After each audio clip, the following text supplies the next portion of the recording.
Hello everybody, I'm Blaze and Rebecca, and welcome back to Lads in Distress with Prince Zell. And we're in the tower and flipping through pages of a book for the 100th time. Ugh! Over the course of the past week, I have finished reading every single book in this meager collection in this room, and I'm growing more and more restless by the moment. However, I still have no luck persuading Zell to leave, or convincing him to explain why he wants to stay so badly either. Which means, until I achieve my goal, I'm stuck here. I sighed loudly at my train of thought. To his credit, Zell just looks up at me with his patient smile, even though I know my complaining inside must have been getting annoying after this long. I've read all these books a million times by now. Are these all you've got? I'm afraid so, I'm sorry. Aren't you bored here with only these handful of books to entertain you? You eventually learn to find ways to pass time. One of my favorite activities is cooking. Probably why I go through my supplies so fast and put on so much weight. You look fine. Yeah, exactly. You look fine to me.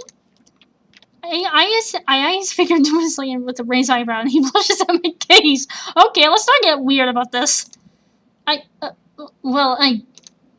Zell stutters, and I can't help but chuckle at his adorable flushed expression. Why don't we leave the tower for a bit? Maybe if I can slowly start getting him out of the tower, helping the world to leave once and for all. What? This again? Charming, I said I'm not leaving. I know, I'm not asking you to leave permanently. I'm just saying we can walk around and have a picnic on the field right outside the tower. We won't even leave the vicinity. You will be able to keep the tower in sight the entire time, and you can return whenever you wish. How does that sound? I don't know. Come on, you must be bored after years of being stuck up here. I've only been here a week and I'm already bored out of my mind. Don't you feel claustrophobic? It'd be just for a couple of hours at most, only a few feet away from this tower. It'll be fine. We'll return right after the picnic. Zell hesitates, his eyes searching my face to make sure I meant what I said. Finally, a slow, wry smile spreads across his face and he nods his head. And don't worry, I have magic, and I'll be able to beat up the dragon. As if I can refuse anyway. You probably won't threaten me with your fireballs again. No! You do know me well already. Come on, let's go. Oh, wait, before about the garden? Great dragon. You should be still staying out there, guard out there as usual. Oh! You still don't trust what I said about the dragon? No, I do. I'm just worried. I've seen the dragon burn many shoulders to crisp without blinking an eye before. The concern frown on Zell's face causes me to smile involuntarily. Zell is so earnest and trusting and so different from all the people I've known in my life. There's just this rare, sincere sweetness about him that is so out of the ordinary. Whether it is the result of these years of isolation or his own nature, I guess I will never know. I don't understand how he accepted my explanation about the dragon's nature and my relationship with the dragon so easily, especially considering all the crimes he must have witnessed the dragon commit over the last 9 years, but it does make my job easier. I'll be fine. Trust me, the dragon simply adores me. No surprise there. Who wouldn't? Most of the time I look surprised at his words, and the flush immediately covers Zell's cheeks as he starts stuttering. Even the tips of Zell's ears start to turn red, and I can't help but giggle at the sight. Why, thank you. That was very sweet of you. You're very adorable yourself as well. Zell starts coughing furiously, and my laughter grows in volume. I do love messing with him. His reactions are always so endearing. Are you always this sadistic? Come on, let's go. Are you ready?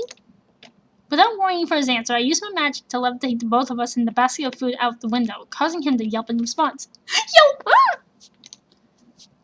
Am I going to die, Charming? Am I going to fall and die, Charming? Not if I have anything to say about it. I throw my head back in laughter at the fearful look in his face. No, trust me, just relax and enjoy the ride. I twirl around happily, breathing in the fresh air and the sweet smell of the grass. Finally, I have no idea how Zen can tolerate being in that room every single moment of the day for so long. Zell keeps looking around warily. He reminds me of a frightened rabbit who can sense the hunter, muscles tense to scurry away to slay his motion. Don't worry, looks like the dragon isn't here right now. Probably flew off to chase another butterfly. Zell cracks a tiny, nervous smile into my joke. So it's not as bad as you thought, right? Oh, it's certainly different. I've never seen the tower from this angle before. Really? Not even when you first arrived here? No, I was knocked out, I think. When I woke up, I was already in the room, so I never actually seen the tower. I see. Did you try to escape when you woke up? No, I could see the dragon from my window. I was merely a child back then, so I didn't dare try. I knew I would just become the dragon's next meal. That's understandable. It must have been quite a traumatic experience. It's not that terrible, really. Are you sure? I shake my head dubiously. I highly doubt it's not as awful as it sounds, but his optimism is certainly one of his best qualities. Either your childhood was unspeakably dreadful, or you're simply too positive for your own good. Zell has visibly begun to relax during our conversation, and his next smile is a lot more genuine. I don't think it's either. Regardless, it really is a beautiful view from down here. Completely different from what I see out of my window usually. I stay silent for a moment as Zell's obviously deliberate change in topic, wondering if I should press the issue. In the end, I decide against it and just smile politely. Oh, okay. Yes, it is, isn't it? We also got really lucky. It's a beautiful day out today. No sign of a single dark cloud anywhere. Come on, let's set up our picnic. I move to sit on the soft grass a bit further away, but at Zell's hesitance, I move back closer to the tower with a sigh. Zell sits down beside me, an apologetic but grateful smile gracing his delicate face. Thank you. I'm sorry. My frustration wanes at Zell's soft apology. Why is it so hard to be upset at him? I suppose I do need to be more patient. Baby steps. After all, we're already making progress so far. Rushing it will only cause it to backfire. It's alright. I busy myself with plucking the apples and food from the basket, setting them out on the grass neatly. While I work to set up the picnic, Zell's wide eyes keep darting around, taking in the scenery. The expression of awe and delight grows with every passing second. It is a beautiful world, isn't it? It is. I never thought I'd get to experience this again. To feel the grass beneath my feet and the warm sunshine on my face. The feeling is indescribable. Seeing the innocent childlike joy on Zell's face at such a simple activity as sitting on the grass in the sun, I cannot but be affected by his contagious happiness. I can hear the longing and happiness in Zell's voice, and while part of me feels victorious at the small win, the bigger part of me is even more confused. Clearly Zell, like any sane person, craves to experience the world and be free. So why is he refusing rescue when he finally has the chance to leave his prison? I can imagine. I mean, I feel so much better now, and I have only been in the tower for a week. You have lived in that cramped room for 9 years. I can't even possibly begin to understand what that must have been like. You know, I meant what I said earlier. It actually isn't too bad. It wasn't that bad. It wasn't too different from living in my castle when I was a child before I was kidnapped and brought here. Taken aback by the implication of his words, I blurted out the question burning in my mind. How is that even possible? No, don't get me wrong, I wasn't kept prisoner in my own room. I just meant that it feels just as suffocating and lonely in the castle. The majority of my childhood was spent in my room, one lesson after another. I was rarely allowed to even step foot in the gardens to play. All I could do was admire them from my window high above. My parents were always so busy with their royal duties that they rarely found the time to play with me either. Though I did understand why. It is difficult to be rulers, very demanding a position indeed. I never complained to them about it. So I'm used to this kind of existence. I'm happy with it even. Zell looks unfazed by what he has just revealed, but I can barely hide my shock and sympathy. I suppose that explains why Zell stays sound in mind even after his trauma and years of isolation, which would normally be enough to drive any man insane. Still, it doesn't really give me any clues about why Zell is so attached to the tower. If anything, after his childhood and years as a prisoner, shouldn't he be more eager to be free now that he is an adult and can exercise his free will? I open my mouth to speak and try and offer him some words of comfort, but I can find none. Wordlessly, I reach out to place my hand on his, hoping it will convey the feelings I can't put into words. There's a moment of silence as we both just admire the beautiful landscape, sitting side by side. Eventually, we start eating the food that Zell had prepared, joking and chatting as usual.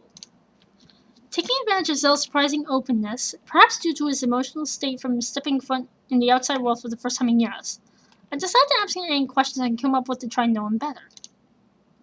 What's your favorite color? Oh yeah, of course. Purple, if you can't tell already from my outfit. What's yours? I think it's blatantly obvious. I'm pretty sure you can guess too. Use your eyes. It's literally my eye color in this game here. Both of us chuckle in amusement. Like, it's like, every part of me is just pink, pink, pink. There's no other color. Both of us chuckle in amusement. Taking another bite from the apple, I'm pointing at the blonde hair flowing across his shoulders. Accusatory. You know, I've been meaning to ask, why is your hair so long? It's almost as long as mine. Apparently it's rather difficult to give yourself a haircut. I eventually gave up and just grew it out. I suppose it is rather unconventional, but I rather like the way it feels. It looks good on you. I can't explain it, but it suits you. Yes, oddly enough, it does suit him. Truthfully speaking, I was jealous of your gorgeous hair the first time I met you. No man is allowed to have hair prettier than I do, but I think I can make an exception for you. Zell clutches his hair protectively in mock horror, and we both giggle like a bunch of children.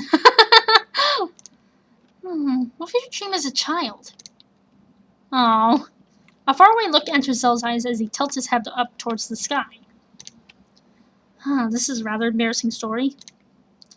I used to dream that I would one day grow wings and be able to join the birds, flying high in the endless sky. That I could fly anywhere I want to and go explore all the beautiful, mysterious places around the world. It wasn't until I was 7 when I finally realized I wasn't going to grow wings. I cried for 2 weeks, I think. I was pretty silly, wasn't I? Feeling a wave of emotion rush over me, I take Zell's hand in mine and squeeze. A light blush immediately colors his cheeks. Not at all. I have a similar story. When I was young, I wanted to be a star. It was probably my parents' fault. They took me stargazing often. Oh, you mean like a literal star? Because they said the Princess of Lunar Kingdom must know all about the moon and the stars. I was mesmerized about how dazzling the stars can be hanging in the night sky. So I wanted to be one of the stars. I want to shine brightly in the darkest of nights and bring other people joy and wonder, just like what I felt when I gazed up at the starry sky. Of course, I also eventually realized this dream would never come true and moved on to better things. But it's a secret dream close to my heart still. Meeting Zell's gentle and warm gaze, I feel a strange fluttering in my stomach. It only worsens at Zell's words. You already are the best star of all, Charming. Clearing my throat, I avert my eyes, fixating my stare at the blades of grass next to me. Why am I getting all flustered because of him? What am I even doing here? It started out as my sneaky way of trying to convince Zell to leave with me, but I somehow turned into something close to a date. What am I doing? This is a means to an end?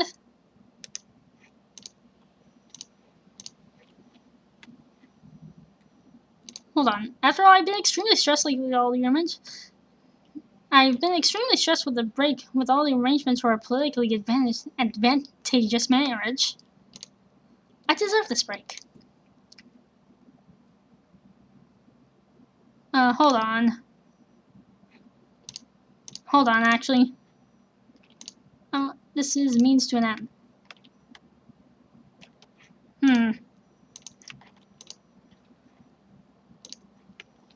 After all I've been stressed, I deserve a break. I was so convinced I'll go back to this game, but then I can relax and enjoy myself.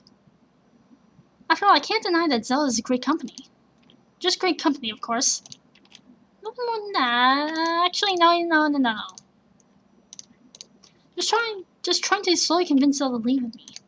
Nothing more than that, of course. After all, no matter how comfortable it is being with Zell, I need to remember that, either way, our parents will hardly cross again. I can't afford to get attached. Definitely not. I inch close to Zell, who is busy reading on the bed. Hey, Zell. What is it? The picnic was fun, wasn't it? And we'll be back with more. See ya! I don't know if my choice will get us a good ending, but I don't know. We'll see. See ya!